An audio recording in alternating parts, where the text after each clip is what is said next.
Hello, everyone, and welcome to this episode of The Friday Charge, brought to you by Geek Studios. As always, we are your hosts, Joel and Sebastian, and today, November 21st, 2025, we've got a lot to talk about. We're going to be talking about Porsche, we're going to talk about Jeep, we're going to talk about Volvo, we're going to talk about Waymo some more, and we've got some other topics to go through. So, without further ado, let's plug in and get started.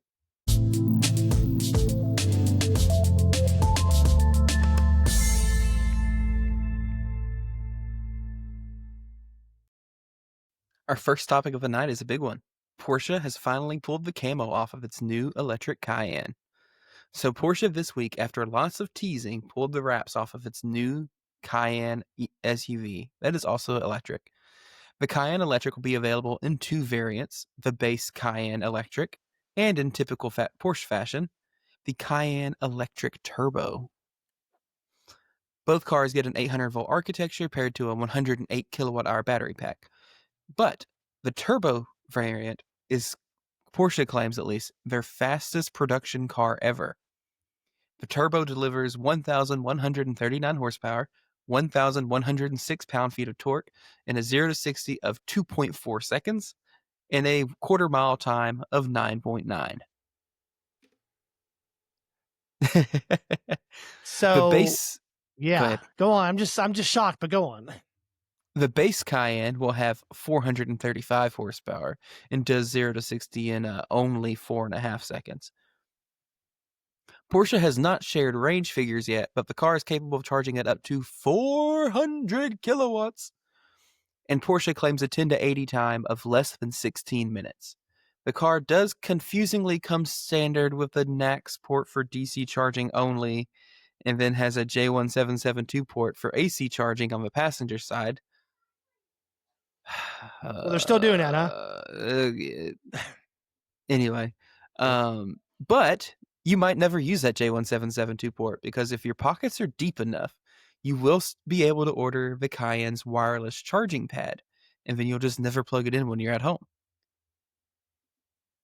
If your pockets are deep enough.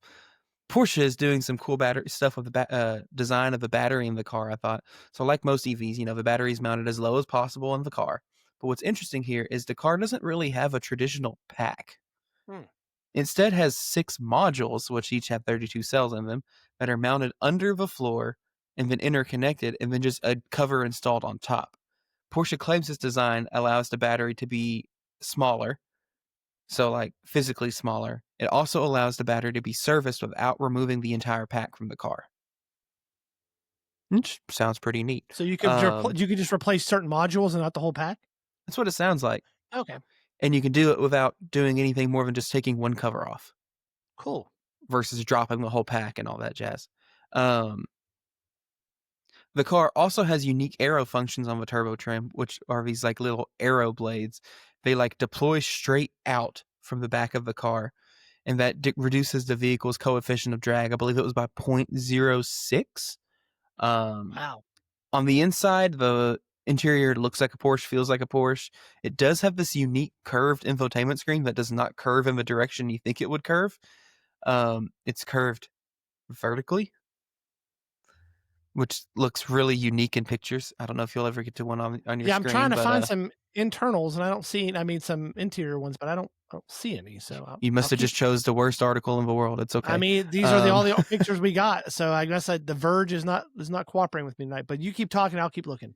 The starting price of the base Cayenne is $111,000, and the turbo starts at $165,000.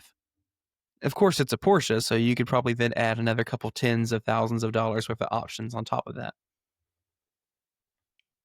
So I don't have a whole lot else on this to say other than I think the thing looks cool. I think it looks better in some colors than in others. There's a lot of blank space on the front end that I've seen has been pretty controversial. But I mean, this thing should rip. It should be a good road tripper. It should be a good performance kind of vehicle. Like it on paper, it sounds like a perfect car. Yeah, great 0 to 60, great charging. Of course, it's going to be ridiculously expensive. But here's an inside pic. So what are we talking about the screen, Sebastian? I can see you around the driver where it curves. Is that what you're talking about? Yeah, so the main infotainment screen like curves down. Yep, right here. which is, I mean, unique. I've never seen any other Yep. car do something like that. That middle display looks very kind of lucid-ish with the Kinda. yeah, except it's almost looks is it all one? It is all one, yeah. It's Oh, one so screen. it's like a full bending screen. Then that connects with the passenger screen, correct? Right. Which if you don't Interesting. option, you just get a giant black panel. Yeah, we got to go bigger. So yeah, I agree. I kind of saw Kyle Connor's take on this.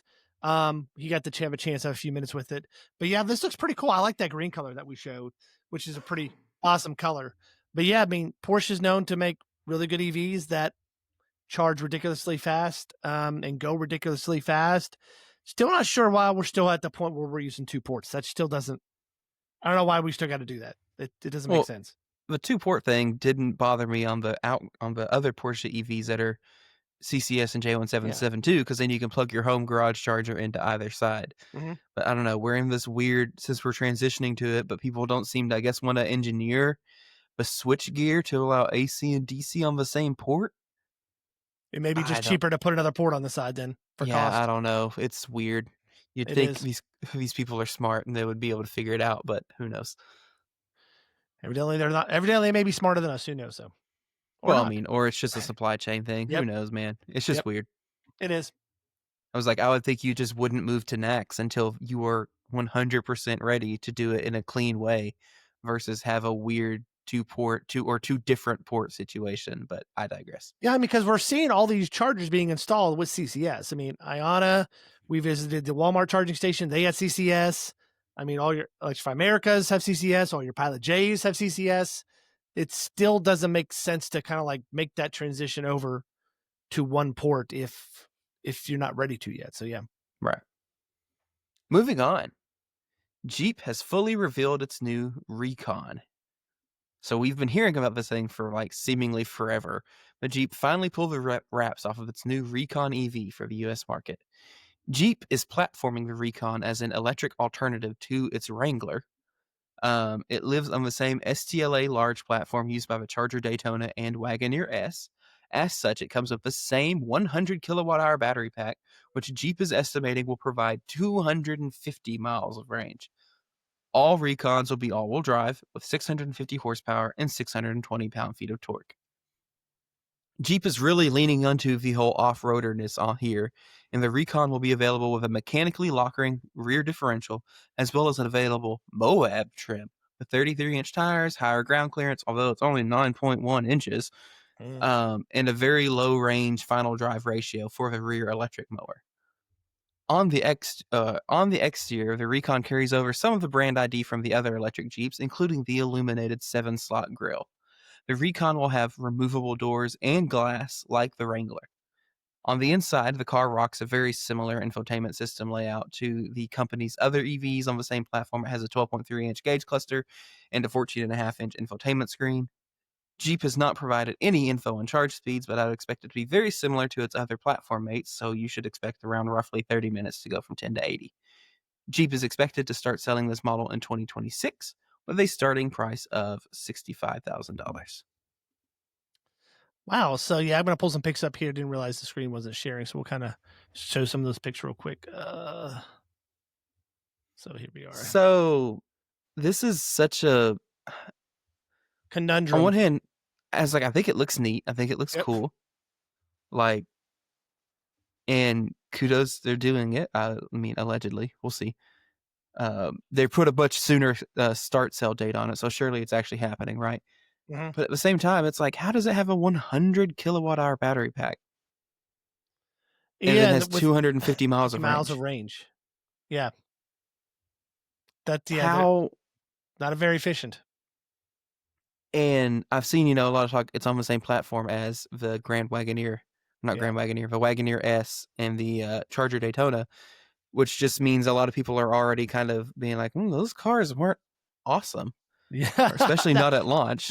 I was thinking the same thing. So yeah. And so, is that bode well for this new model? Are they going to iron the kinks out for this model? Like, what's the plan? Yep. And really, it's starting at 65. And that's I mean, think about it. R2's coming out. Mm-hmm. That's gonna be 45. So ish.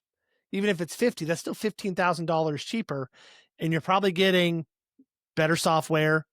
You're probably getting better range, and it's a Rivian. So I mean, Well, I here's was the gonna say is like if this starts at 65, after you start adding options and stuff, I'm sure you can yeah, get pretty close to 75, yep, which puts you in R1S territory, yep. which has 20 more miles of range on the standard pack, which the standard pack's an LFP pack. So charge it to full every day, whatever. And we'll have similar performance and similar whatever, and probably have a way nicer interior and better software. It's so weird. What's with this red thing? That just throws me off. Why'd they make this Hold on. red? Oh, because it's cool. Oh, looks like it's like an emergency ejection button or something. Yeah, it's like a fighter jet. It's cool. Yep. I do like that the doors come off because I mean, Yes. heck yeah. And the roof, does the roof come off too? I think the roof comes No, off. just the doors, just the doors and the rear glass. Really? And so it's not quite like a Wrangler. Are you sure? Like, yeah, I'm sure. Let me show you this picture. So, click here, stop sharing, unless it's just me and I don't understand what's going on, but this roof looks open.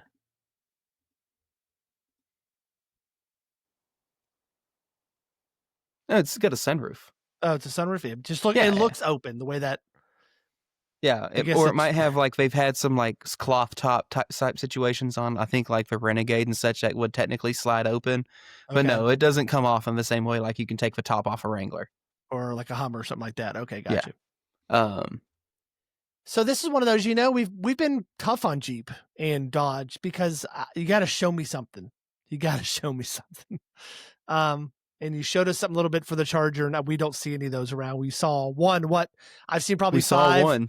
I saw probably 5 total of the Wagoneer S's in my life, and one of them was at Dallas. We saw one of those in Dallas too. I forgot about charging, that. yes. And then we saw that Charger when we were on our way home. Yes, also tried to charge, which was also in Texas. So Texas, I guess, where you got to go find the Dodges and the Jeeps and things like that. So yeah.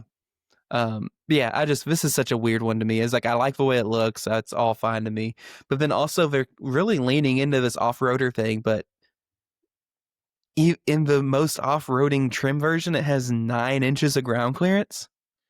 Yeah, and my brother-in-laws are big into Jeeps and been part of Jeep clubs and owned Wranglers and stuff. They don't seem like the kind of people that would buy an electric Jeep. That's Wrangler. The same thing people said when they were going to do the electric Charger too. So yeah, look, and it was kind of right. So I had to do Googling.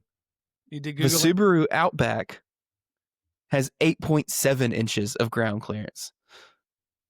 So this on paper has barely more ground clearance than an Outback. In fact, the Subaru Outback Wilderness, which is the outdoorsy off-road trim of the Outback, has 9.5 inches of ground clearance.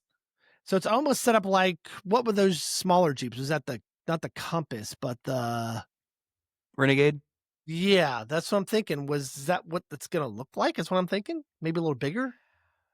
I don't know. It's interesting. I'm excited to see some. I'm excited to maybe at some point get to drive one, although I don't know. We're probably on Jeep's crap list. Hey, I got a buddy here who works for Jeep. They don't get any in. Yeah. Good friend who's a general manager here at Jeep. They don't get any. So yeah. I'd like to see one, whatever. Maybe it's neat. Maybe if I ever drove one or saw one, I'd change my tune. As of right now, looking at the sheet, I'm just confused. I know. 250 miles of range on a 100 kilowatt hour battery. That doesn't make sense. I mean, that's 2.5 miles per kilowatt hour. Yeah. I mean, that is full-size truck efficiency in something that is not a full-size truck. That's 4 F-150 Lightning efficiency probably. So yeah. Speaking of Ford. Yeah. Look at that segue. Pew. You guys can now buy more cars on Amazon if that's your thing. Ford this week became the second automaker to offer its vehicles and dealers to participate in the Amazon Autos program. Ford will allow customers to buy certified pre-owned vehicles, which Ford calls Ford Blue Advantage, through its Amazon's online marketplace, even completing financing steps, and the customer will then just have to pick it up from the dealership or arrange delivery and transportation with the dealer. I didn't know this until reading this. Ford's CPO program is unique in that Ford will actually allow dealers to CPO non-Ford vehicles. Mm, I okay. didn't know that. This isn't like fully EV related, although I mean, this means you could get a CPO Mustang Mach-E or Lightning or apparently other cars Mm-hmm. off of Amazon. I just thought this was, Hyundai's been doing this now for a little while. That said, I think in Arkansas we only have one dealer that does it with Amazon, and it's the Hyundai dealership in Conway. The other ones in the same chain don't do it. You know I they're don't all know. owned by the same dealer brand. Yeah. Yeah. But I don't also know that the Amazon Autos Hyundai partnership has really grown too much. Mm-hmm. So who knows? 14-day, 100,000-mile buyback guarantee. That's interesting. Hmm. Yep. 10,000 miles? 1,000 miles? 14-day, 1,000-mile. 1,000. You said Yeah. 100,000. I was like, Sorry. how the heck are you going to put 100,000 miles on a car in Looks like 14 days? they offer 3 tiers: the gold, the blue, and the EV certified. I guess is for their certified pre-owned. Gold includes Ford vehicles up to 6 years old with less than 80,000 miles. So, yeah, interesting. I just don't know if I'd buy a car off Amazon. I just don't. I don't know if I'm there yet. Am I? Maybe I'm too old, Sebastian. Because I'm too old. Is that it? I don't know. I don't see it as much different than buying any car from Carvana or Vroom back when they existed, Never bought a car from Carvana or Vroom either. So maybe or that's I why mean, I'm in people that buy boat. the used Teslas from Tesla. To me, it's all about the same. Yep. Oh, the younger generation. Moving on, Volvo and Polestar are gaining V2H capability. This week, Hmm. Polestar and Volvo announced that American owners of the Polestar 3 and Volvo EX90 SUVs will be able to utilize V2H capability. This program will be rolling out to select customers in California first, but the system pulls DC current from the car to an inverter installed in the owner's home and then converts it to AC power to run the house. And Volvo and Polestar have plans that in the future they plan to offer a V2G solution that would then allow you to send power from your EV back out to the grid. Hmm. Um, Volvo and Polestar are partnering with a company called, quote, DCBEL, which I presume is supposed to be pronounced decibel, to provide hardware for this. And they're going to be manufacturing like the chargers and stuff like that. But anyway, I just thought this was neat. I love seeing that we have more and more EVs that are starting to become this V2H, V2G type situation. The new Chevy Bolt supports it. Ford does it on the Lightning. We're seeing, GM do it with all of their EVs now. And we're seeing Hyundai Kia start to roll out kind of some programs. I think this stuff's super cool. And I think V2G, the implications are pretty neat too, because you're going to be in a situation at some point where there are a lot of EV batteries plugged in and not doing anything. Mm-hmm. And if you could say offload a couple percent, say off of every single car plugged in during times of peak load, and then you just pay them for the electricity, for example, and in return you don't have to do rolling brownouts or things like that. I mean, that seems like Mm-hmm. a win-win for everybody. You Yeah. trade 5 miles of range for not having to, have no electricity for an hour. Yep. I mean, I Um, like that. I mean, especially in places like California where you have issues with rolling blackouts and things like that, it could be a game changer. Yeah, I just I guess the issue with V2H is it's not, and we've talked to people at Ford, we've talked to people at Chevy.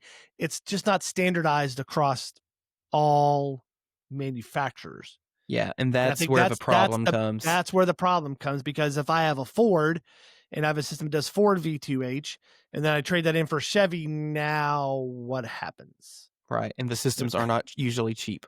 nope, they're not. And I don't We're want to pay you. talking 8 to 10 to 12 to Yep. $15,000. Yep. Depending on And how if many I'm batteries you want and all that. Yep. and if I'm buying a car that I potentially in 5 years might replace and might not replace with the same exact car, then I have no guarantee that that system will then continue to work. I don't know if it's a Yeah. selling point for brand loyalty. Like, hey, we said this Ford V2H. Now if you want to keep using, you got to keep buying Fords. So I don't know, but that just Yeah, I means don't it know. just seems silly. I just don't. That's still the sticking point for me, is when are we going to standardize, a vehicle at home or vehicle to grid? Because then I think that's game changer. Then it doesn't matter what you have, you just plug it in and you got, if you need it, you need it. So yeah. Yeah.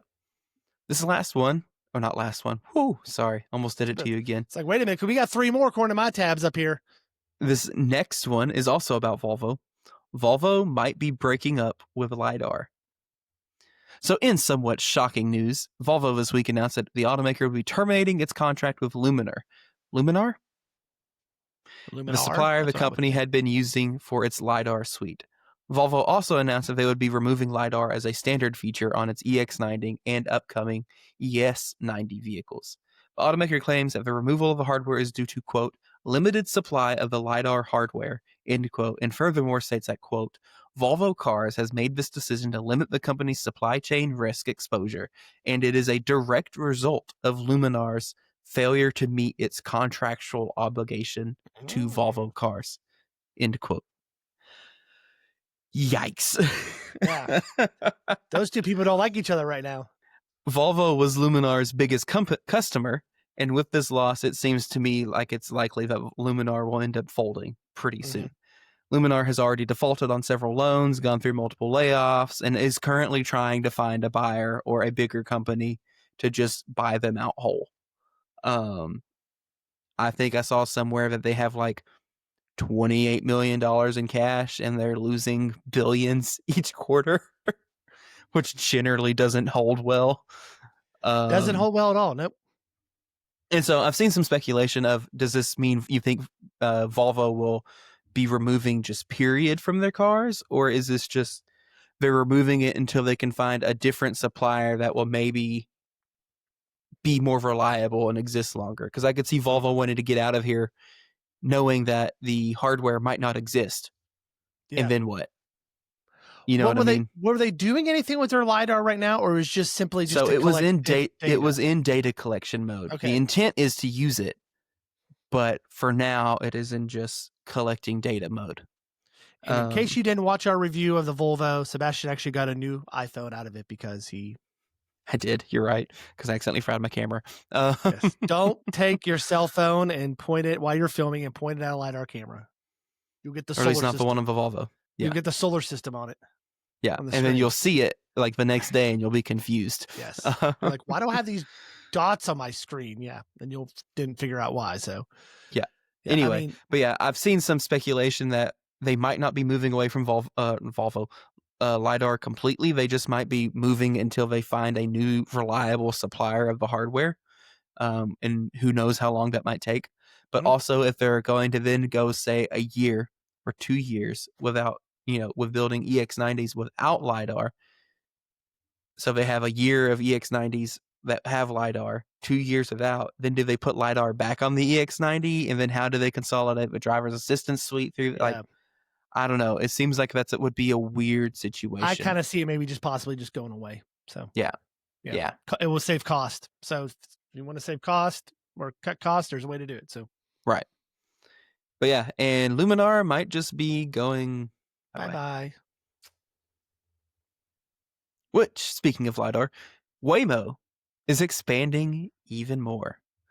So Waymo this week announced even more expansions. For starters, they have now launched operations in Miami, Florida, with access to riders expected to begin in 2026. They also have announced their intention to launch in Dallas, Houston, San Antonio, and Orlando in the coming weeks. So they make it sound like their intention is to have all of these markets open to riders in 2026. And I just thought this was, last week we were just talking about they've just now turned on the ability in LA and I think it was Phoenix to drive on interstates and other divided highways, which I thought was, cool and definitely needed because to increase driver throughput. And now here we are a week later and they've announced, what is this? 1, 2, 3, 4, 5 new markets. They've also just recently actually started field testing their new Ioniq 5s for hardware. They've been testing their Zeekr based vans that look pretty dang sweet. And yeah, I really enjoyed my time at the Waymos that we've been in, and I'm excited to see them expanding, and I'm excited to see they might be coming a little closer to home. Yeah, I didn't realize this whole list of cities with future plans. I mean, we're talking Vegas, Houston, Minneapolis, Nashville, Orlando, Seattle, Tokyo.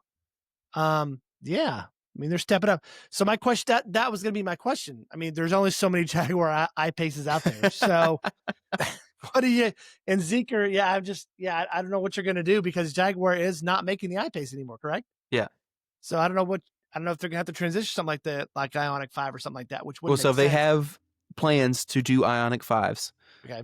They've started doing hardware validation testing on them. They've been running around in the Bay Area, whatnot, as little test vehicles, just collecting data essentially. Mm. And they've started taking deliveries of their first few Zeekr vans to do the same thing with just data collection, you know, fine tuning, things like that on. I believe those are the two vehicles they're kind of planning in the future.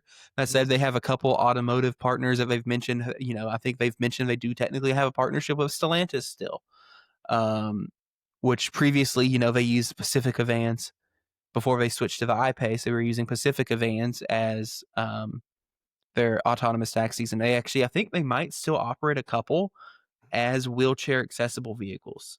Oh, I never thought about that. That's cool. Boom! Look at me blowing your Yeah, mind. I Uh, know. Blow my mind on a late Thursday evening. Yes. um, but yeah, I did. This is just cool. I mean, I think they're cool. I hope they continue to succeed. I'm still excited to see other competition come out of this too. We're seeing Tesla do competition. We're seeing, I think, Zoox is the Amazon one that has also Mhm. started offering rides in like Vegas with their own kind of designed vehicle that I thought, it still looks pretty dang cool. I can't remember if that one Geely provided. I can't remember, unfortunately. Anyway, sorry, I'm scrolling through Waymo's website trying to see if they show any pictures of anything other than an I-Pace.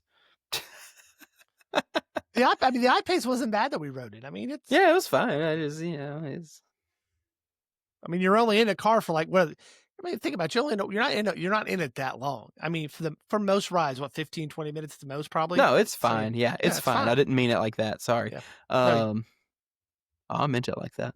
no, you did. Such a Jaguar hater. Gosh. Now people are I'm gonna not put the only comments about one. how we hate Jaguar.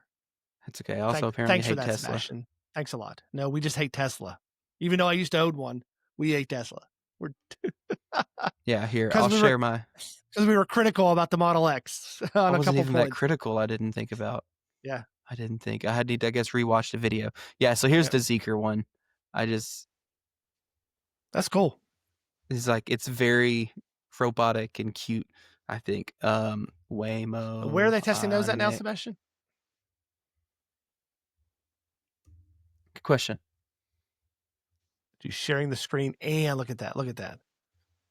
Yeah, and here's a couple little demo pics of the Ioniq 5, which I believe I saw earlier this week, like saying that they're actually testing it now. Let's see. You were looking at the news with me. Yeah, like a week ago. Look at that.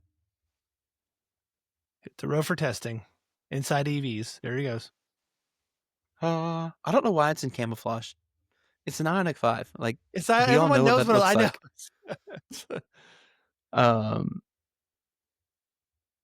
Anyway, okay, let Maybe me stop Hyundai sharing asked my them for screen. that. It's weird. Yeah, and Yeah, Ioniq 5 is a automakers solid are weird vehicle too. I sometimes. mean, Oh yeah, and I comfortable know a and guy that huge. owns one. I know a guy that owns one. He's okay, but yeah. Yeah, they're comfortable. They're huge on the inside. Like, it's a pretty. It it would be a good taxi. I don't disagree. And what's our Um, final story? I just think electric fire trucks are cool, dude. There you And that's go. literally the only reason I put this in here is because I thought it was cool.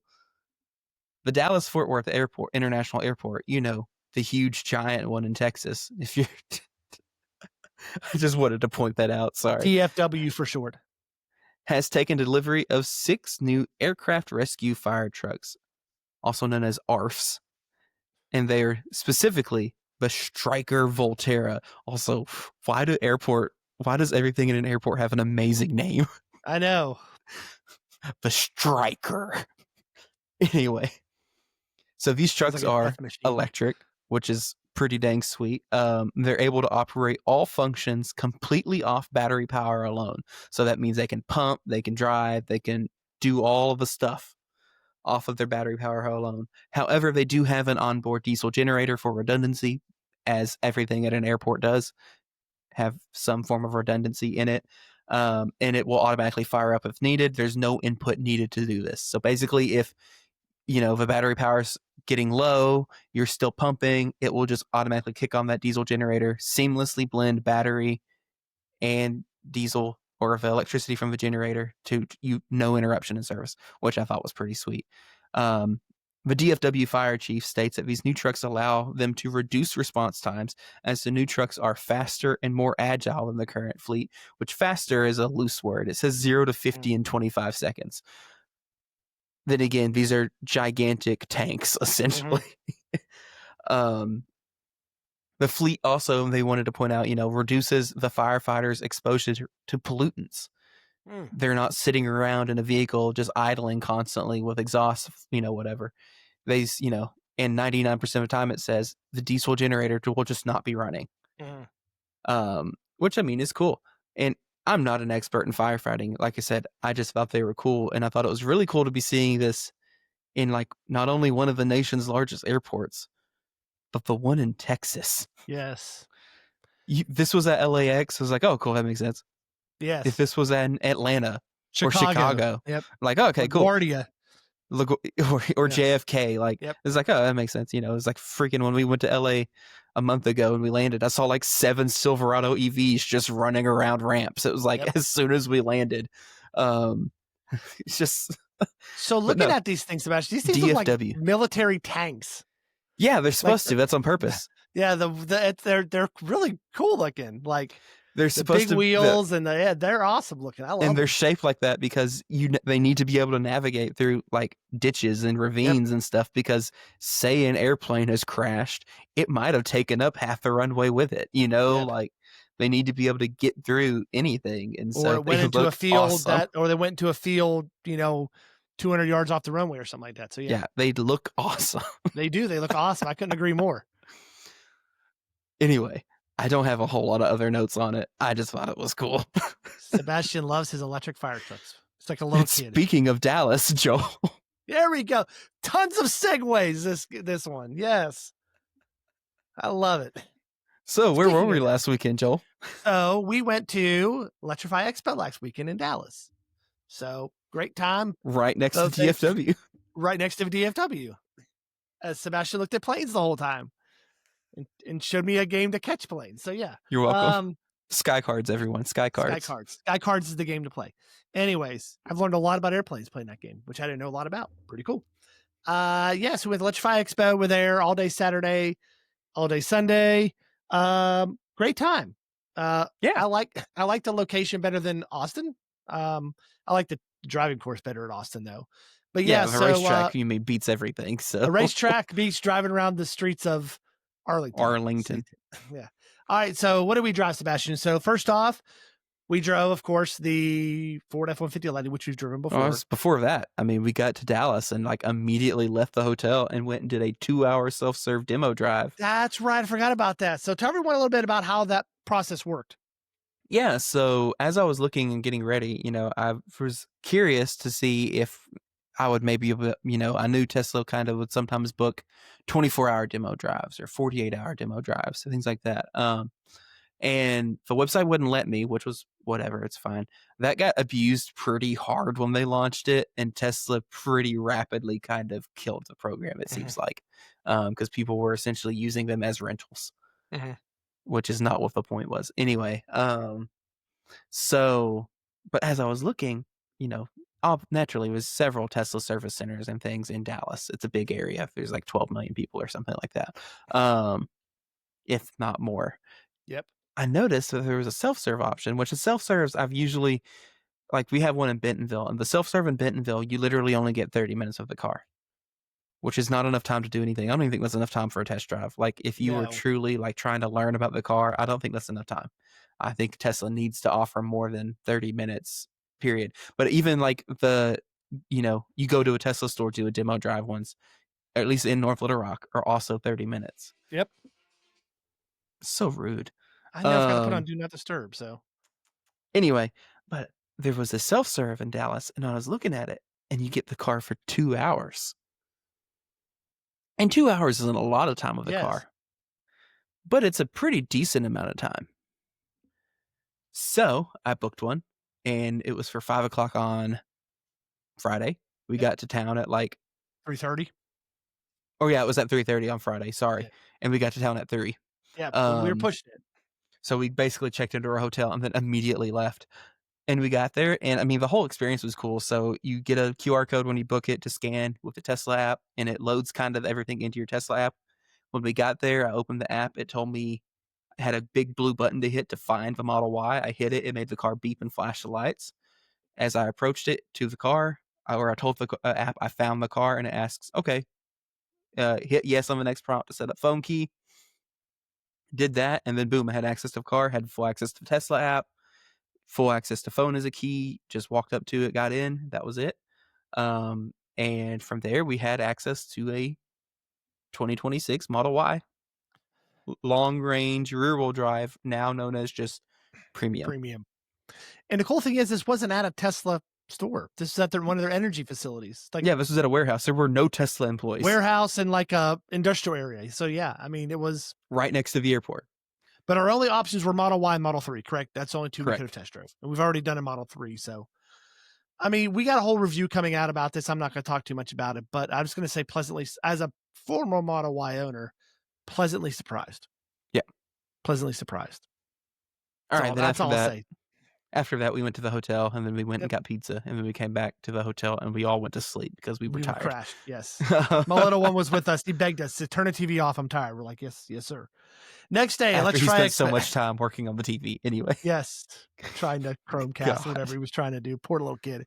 Anyways, so the next day was Let's Try Expo. Not as many car manufacturers here this year as there was last year when we were in Yeah, Austin. I guess they took it off the racetrack of it. Everyone. Yeah. So basically, you had Ford, you had VinFast, which was odd. That I wasn't expecting that. You had Lucid, Tesla, Toyota, Lexus. Is that correct? Did I miss any? No, I think that's everyone. I think you're So we right. had 4 there. We've test drove everything except for a Mach-E, I believe. Didn't we? Yeah, we didn't drive a Mach-E. Yeah. Yeah. So first off, F-150 Lightning drove that. It's an F-150 Lightning. It was the first one we drove, I believe. Yeah. Wasn't it? We drove a Ford. No, you drove a Mach-E. I was like, wait, I thought we drove Oh, wait, both yeah, of we them. drove the Mach-E, not the Ford. Yes, we Yeah. drove the Mach-E.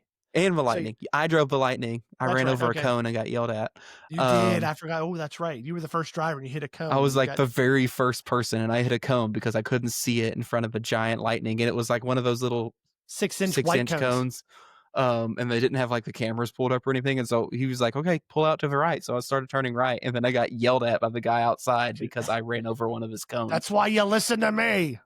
And it's like, you didn't say a word. You didn't give any guidance. I'm sorry I ran over your cone. Yes. And the Ford guy in the passenger seat sheepishly went over and hit the camera button. Yes. So yeah, Ford, Mustang, Mach-E, Lightning. We've done this before. We've got reviews on those. Check those out. Let's go down the road. Let's talk about the BZ. Thoughts? I actually kind of liked the new BZ. Yeah. It was a very, low speed course, not like we got to whatever. maybe 35, 40 miles an hour, probably. Yeah. Yeah. He was the only person in the entire weekend that gave me permission to goose it, though, which Yes, he did. kudos to Toyota, man. Toyota, we love you for that. And it was fascinating. We'll talk about it here in a minute. Yep. So the guy, too, you could tell he knew what he was talking about. And I love when I can tell people know what they're talking about, because it makes my conversation go a lot easier, because I actually feel like I can ask technical questions or whatever and get an answer. But yeah, I mean, it's not like a huge refresh on BZ, but it does get a new power battery pack and some powertrain tweaks. It gets more range, and they've tweaked the interior some. It's more ergonomic, for sure. You mean, I haven't technically driven the BZ4 because I've driven the Solterra, though, which is the same car. Yep.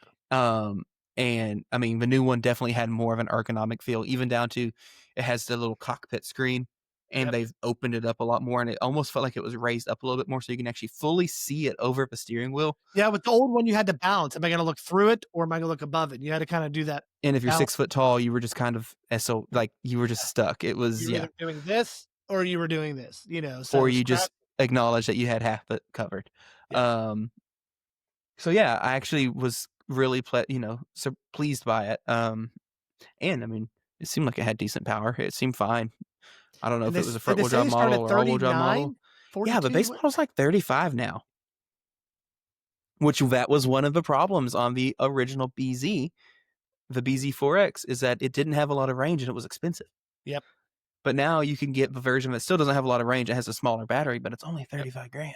Yep. And then you bump up to the bigger battery, and it's, I think he said 41 or 42, Yep. which isn't bad. Nope. Um, And then we drove its sister car, the Lexus, yeah. So talk which you about weren't a big fan of. tale of two brands, dude. Yeah. So the Toyota guy was very, you could tell he knew it was his stuff. You knew whatever. The Lexus person just, branding and posturing and Yes. everything is so fascinating to me. One of the first things she told us, which her numbers weren't even right. She gave us the specs for the old RZ, not the RZ that we were sitting in, Yeah. because she said it only had 220 miles of range, Yeah. which is abysmal. Don't like that's not good, Yeah. especially for a car that costs as much as the RZ does. Yes. But then she proceeded to very excitedly tell us that Lexus offers a program that allows owners to rent a Lexus gas powered vehicle from their dealership for free, like 3 times per year, so that they never have range anxiety. And she said it like this. I know. Like She she was was proud very of it. giddy about it. She was And selling a then program for you not to drive an EV she was at an selling a electric program for you auto to show. buy, trying to convince you to buy a car, but telling you that your car Yeah. won't be able to do what you want it to do, and that In they have case a you want to go on a program for road that. trip, we have this program where you can rent one if you go on a road trip. And I'm just like, read the room. And then Yeah. she proceeded to tell us about how Lexus doesn't do one pedal driving because they want to mimic the feel of driving a combustion car. And that's why they also pipe in large amounts of fake motor noise on Yes. acceleration so that they can mimic the feeling of driving one of their combustion models. With most EV owners don't like either of those things. They want one pedal driving and they want the car to be quiet. Yeah. Yeah. Which, again, coming from the Toyota person who was very EV, you could tell EV centered, knew his stuff, was pro EV, liked the car, whatever. And then the Lexus person who kind of honestly seemed like she was trying to not sell the car. Maybe she wanted us to buy the hybrid TX or G, Yeah. whatever. I don't know. Anyway, it Now was we just did see fascinating to me. we did see the Lexus coming out with a new sedan. Is it the ES350E? Am I saying it right? 350, yeah, I think that's right. ES350E. Is that what I'm saying? I think it is. I Yeah. think that's right. Which did look. We didn't get to drive it. It was just there to show, but it did look pretty cool. Yeah, it looked cool. I just, after driving the RZ, and it was the new RZ, or I guess you drove it. And I mean, you said Yeah. it drove fine. It drove fine. Yeah. I think she kind of put me off to the whole thing, and then it was kind of clouding my judgment some, to be completely honest, you know? Yes. I do remember also feeling, though, like the backseat was narrow, You mentioned that, like the way the back of your knees were hitting it or something. which is fascinating because the BZ has good space. And see, we drove the Lexus first, then the BZ. Correct? Yeah. Yeah, and that's one thing I was going to pay. That's one thing I paid because you mentioned it right after we drove it. So when I got in the back seat, I did pay particular attention to that. And the back seat seemed fine in the BZ. So Yeah. you lose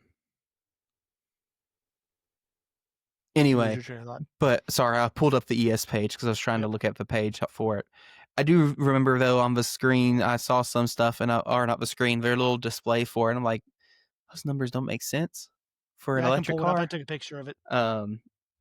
Again, So- 0 to 60 times don't really matter, but it was like 0 to 60 in like 7.7 seconds. So yeah, we're talking about 220 total horsepower.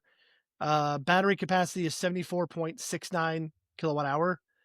0 to 60 in 7.8 seconds with approximately 300 miles of range on the 19-inch wheels. Yeah, so you're saying like 200 horsepower. It seems slow for an EV, especially a Lexus. Yeah. Now, looking at their website, it does look like there's going to be a 500E, which is all-wheel drive, and I'm sure is probably more entertaining to drive. Yeah. But like the interior seemed nice. It was fine. It felt like a luxury Toyota, which is what a Lexus is. Yep. So like, good for them. It did have native NACS, which I thought was surprising. But yeah, I'm excited to see when that one actually comes out, especially to compare to the RZ, because I still wasn't super impressed with the RZ. I've sat in the last gen and sitting in this new one, and I just didn't feel like there was enough going on to really make it special. Yeah, so looking at the specs here, it does say it has capable of DC fast charging to 80% in 30 minutes. Wow, wow. Under ideal conditions. Right. So, yeah. So probably not great charging on it either. But yeah, but it looked, I must say, it did look pretty cool. All right, Moving let's move on. down the line. VinFast. VinFast, So this is our which it first actually time wasn't we've VinFast, a manufacturer. It was VinFast VinFast of Plano. Dallas. Yes. So VinFast Plano. It won't Plano, focus. There yes. it goes. VinFast So this was Focus. interesting because they had the VF9 and the VF8 we could drive. I drove the VF8. You drove the VF9, correct? Yeah, that's what I Yes. remember. Yeah, they didn't know anything about him. God. Again, so that wasn't the manufacturer. It Nope. was salespeople, which sometimes your salespeople, especially dealership salespeople, because we learned the VinFast dealer, all those salespeople originally worked at a Subaru dealership. Yes. And they probably Which, just poached some Subaru people for this event saying, hey, yeah, come out and be a person in the car. So they really didn't know a lot yeah. about the cars. But it was okay. I had some background knowledge a little bit. You drove the VF8. It drove like a gas car. I mean, Yeah, it felt like it in the back. yeah, The suspension was god awful. yeah. It might have felt worse in the rear than like a 2020 Model Y would. Yeah. Like It's like the that suspension Chevy was Trax we terrible. drove to the airport, or we're in the airport on the way to LA. Yes. So. Honestly, it might have been worse than that. I don't It know. just felt, and we've seen this on the VF8 videos before we've seen, it just felt cheap on the inside. I mean, the Yeah. plastic felt hard. The buttons for the lights just felt like I was driving just a really cheap car. And it just, and I really wanted to like it because I really kind of want VinFast to succeed. You know, I kind of like what they're doing. And I just don't know. You had some issues in the VF9 with the software up front. I We'll had get issues there. I had an issue with the software in back. But yeah, just the 8 just, I don't know. Just something about it just didn't, I wasn't feeling I it. do want to give them credit for both those vehicles, though. And every automaker needs to hear this. I know they won't because we're not that important, but they Nope. need to hear it. If the VinFast can have dog mode and camp mode, there is no excuse Yes. for the all-new $165,000 Porsche Cayenne to not have a dog mode, or the ID Buzz to not have dog mode, or the Escalade, or like if a VinFast can do it and they can figure it out and deploy it, there's no excuse. Mm-hmm. Anyway, yeah. So talking about VF9, VF9 looks interesting. Mm-hmm. I don't think it looked bad. It was busy. I think it would maybe if the one we drove wasn't red, it would have maybe played a little nicer with the design. You think you can throw a picture of it on the screen since it is one a lot of people haven't seen. You've read I've my read your mind. mind. Good. Yep. But it didn't drive terrible. It had a very combustion feel to it still. The software, it needed work. I tried 10 times to adjust the mirrors and then just gave up. And the lady in the passenger seat kept being like, well, I think you're hitting the wrong button. I think you're hitting the wrong button. I'm like, no, because they're doing the thing where you hit the button on the screen, you select the mirror you want, and you use the little Very D-pad Tesla-ish on the steering wheel to adjust. Yep. And so I would hit the mirror button. I would hit up on the D-pad. This mirror would go, boop, one click, and then it would close out of the menu on the screen. And so if I wanted to move my mirror more than one click, I had to click the screen, click the mirror, click up, click the screen, click the mirror, click left, click the screen, like every time. And it was just like, okay, screw this. I'm not adjusting my mirrors anymore. I'll just turn my head, whatever. And then for us in the back seat, because me and my son were in the back seat, you know, it had massage seats. We was trying to play for it. But every time we went to the massage setting and tapped one thing and went back to the music setting. And then we open it up, hit another massage setting, back to the music setting. So like to turn the massage on, adjust the intensity, and to adjust the mode took like 3 or 4 times, having to go back onto the screen every time. It's the same thing that happened to you with like timeout. We had to go back in. Oh, I want this intensity. Boom. Go back to the music screen. I'll go back in. Now I want, it was weird. I mean, but looking at it, it's not a bad looking car. Yeah, I mean, it's It's interesting. Yeah. I didn't realize. So it starts at 62 grand, by the way, the Yeah. VF9. I didn't realize it was that pricey. Um, Yep. I say that pricey. I mean, it had the features it had were pretty good. It had heated and cooled seats, I believe, in the front and the rear. It had, like you said, massaging seats in the rear. It had captain's chairs with a center console Yep. in the second row, and then the third row seat, of course. Um, like, but also VinFast suffers from some of that. I'm going to compare it to early 2000s GM, and Mm. you might know where I'm going with this. Mm-hmm. You touch random surfaces, and they feel nice. Mm-hmm. But then the piece of plastic right next to it is the world's cheapest, shittiest feeling Yes. plastic you've ever touched in your life. Yes. I noticed Kind that of too. like what GM would be doing during the recession. You know, like Yes. Something from like a 1980 Corolla or something that you would just touch, and it's got like, it's just bad. It's bad because I made plastic. the It sounds comment as I was hollow. driving it. And it was funny. Even the salesperson kind of told on it a little Yep. bit. I made a comment while I was driving because where my knee kind of was hitting on the center console had Yep. nice leather padding on it, Yep. which is great. Love to see it. And she goes, "Oh, it's not like that on my side." And I looked, and her knee was quite a bit lower than mine because she was shorter than me. And Uh-huh. so I took my hand and I felt on my side right Yep. underneath where that piece was. And I was like, "Ooh, if my knee was resting against that, I would be angry." Yes.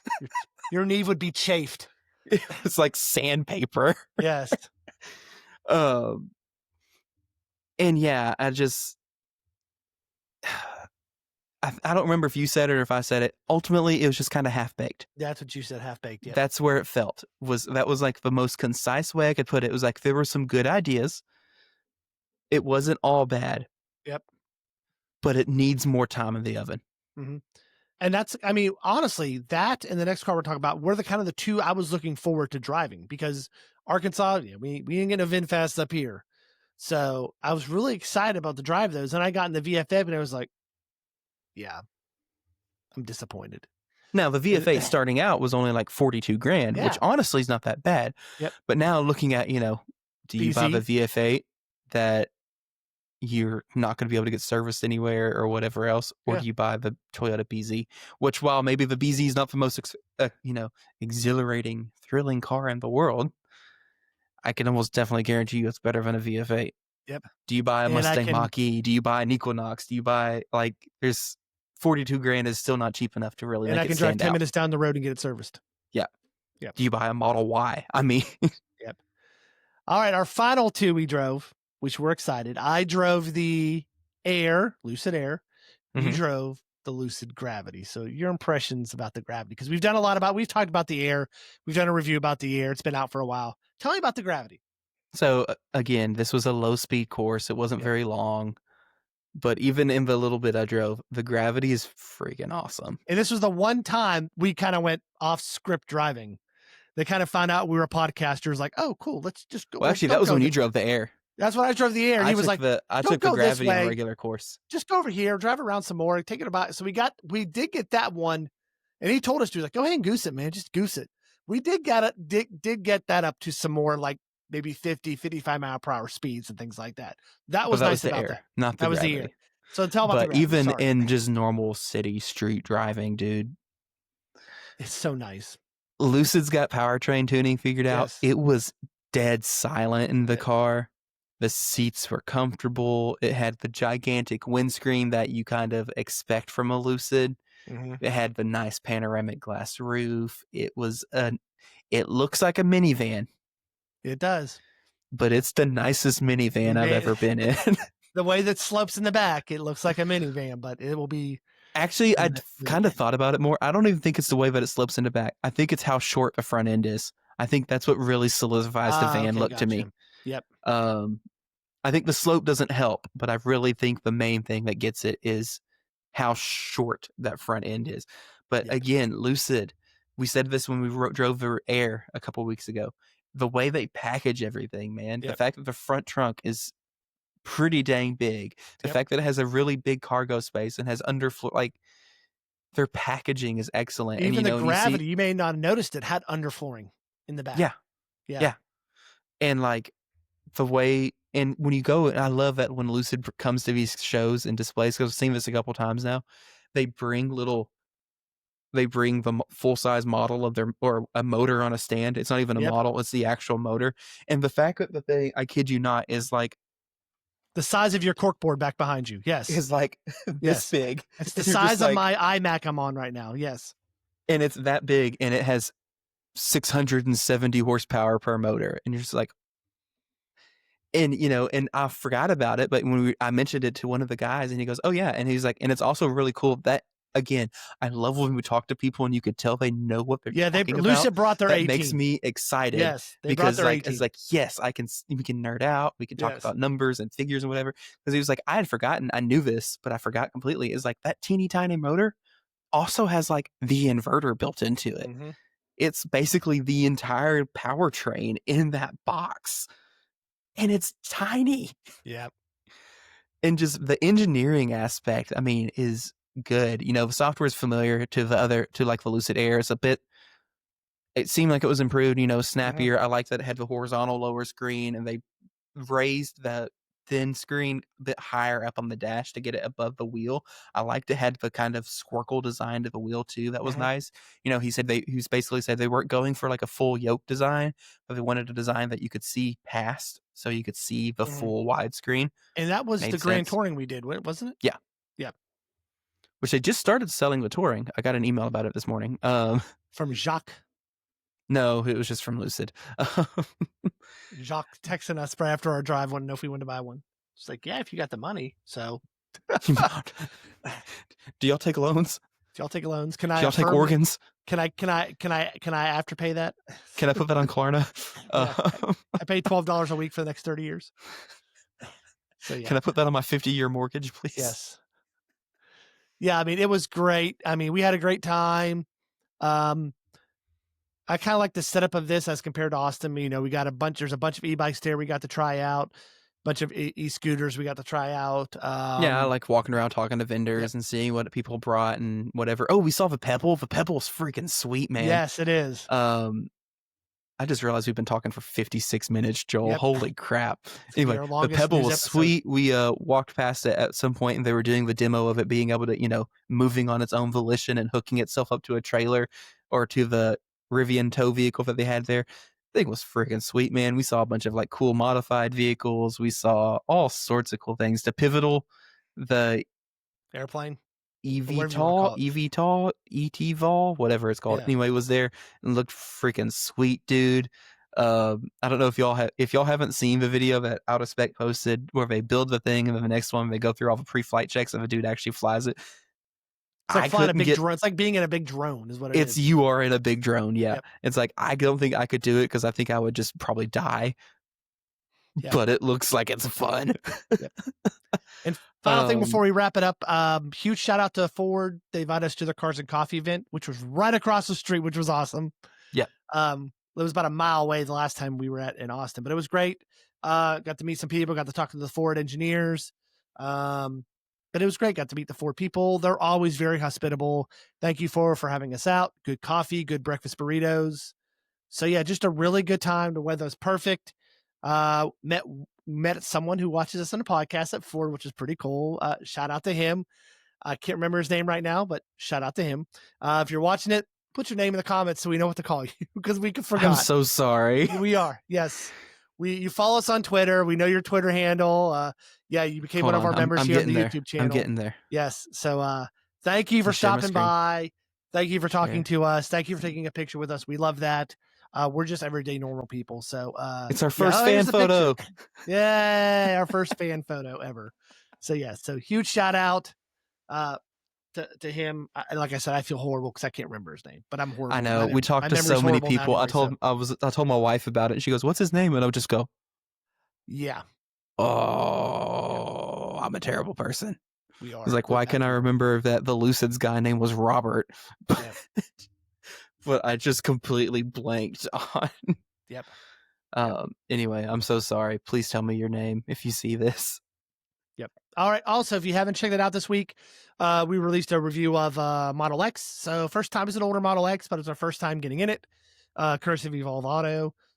You can see that. we critiqued it a couple times. People called us Tesla haters. They always do every time we put a Tesla video out. We have 1 or 2 or 3 negative things to say about Tesla.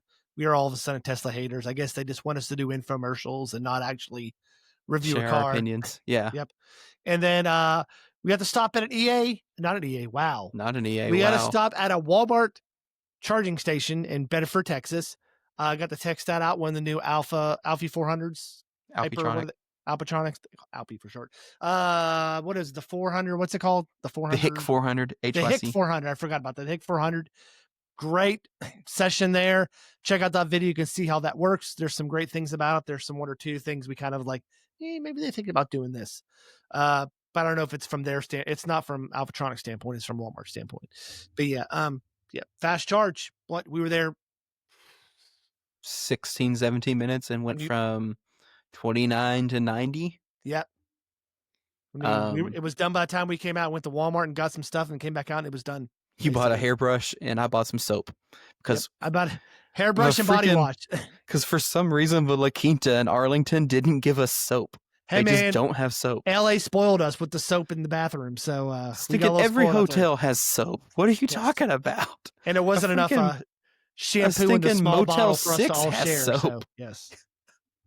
Anyway, sorry, but all really right, wrap bugged this up, me. Sebastian. We've been on exactly 1 hour and 35 minutes. So, all right, well, that is a wrap. That is a wrap for today's episode. Thank you all for plugging into the Friday Charge. Be sure to subscribe to EV Geek Studios on YouTube and tap the notification icon to be notified about new releases.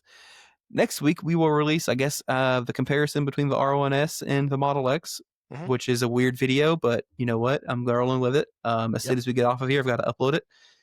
And we might actually do the Everyday Electric episode. I know I've been saying it for a while now, but we might actually do it this time for real. Yep. If you guys have any thoughts or questions, drop them in the comments below because we would love to hear from you. So long, everyone, and we will see you on the next episode of The Friday Charge.